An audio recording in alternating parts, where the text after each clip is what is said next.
Last Friday we remembered Saint Fautine. Here is Fautinia starting to come into bud.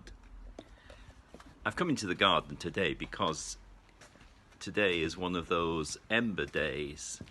There are 4 lots in the course of a year, and they all mean something more to gardeners probably than the rest of us.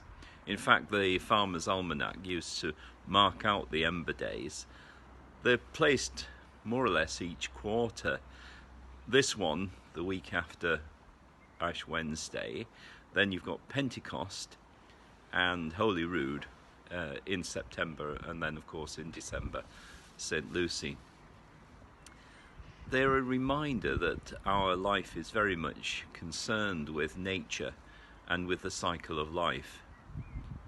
And of course we are concerned at the moment about the way in which the environment is troubling us, the global warming issues and other things.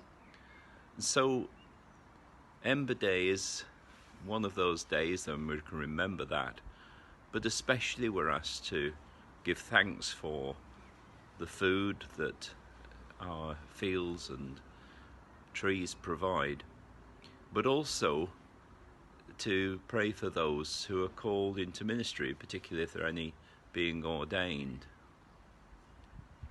This story in John's Gospel is quite an interesting one because it asks the question, what are people actually looking for?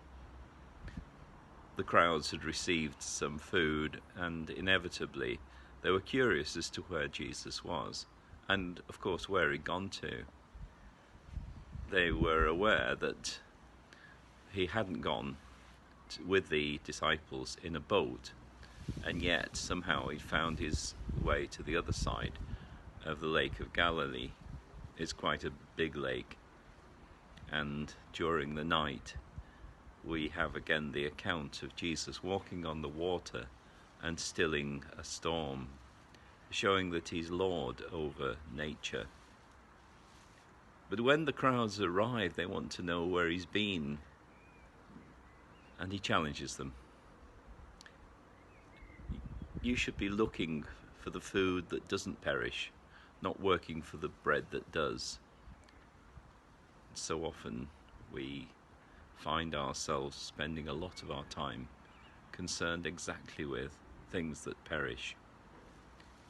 During this lockdown, many of us have found that the things that we value most, the things of enduring value, are not really quite what you'd think. What's been spoken of more than anything is not so much holidays in Alicante or even going to the pub. It's about hugging our grandchildren, seeing our loved ones, being with them at times that are critical. And so we're invited once again to remind ourselves of the things that really matter, the values that really endure, the bread that does not perish. And we're called once again to think on the kingdom of God and God's good gifts that he gives to us day by day. During this time of fasting, our minds can concentrate not so much on food as upon the one who provides all our needs.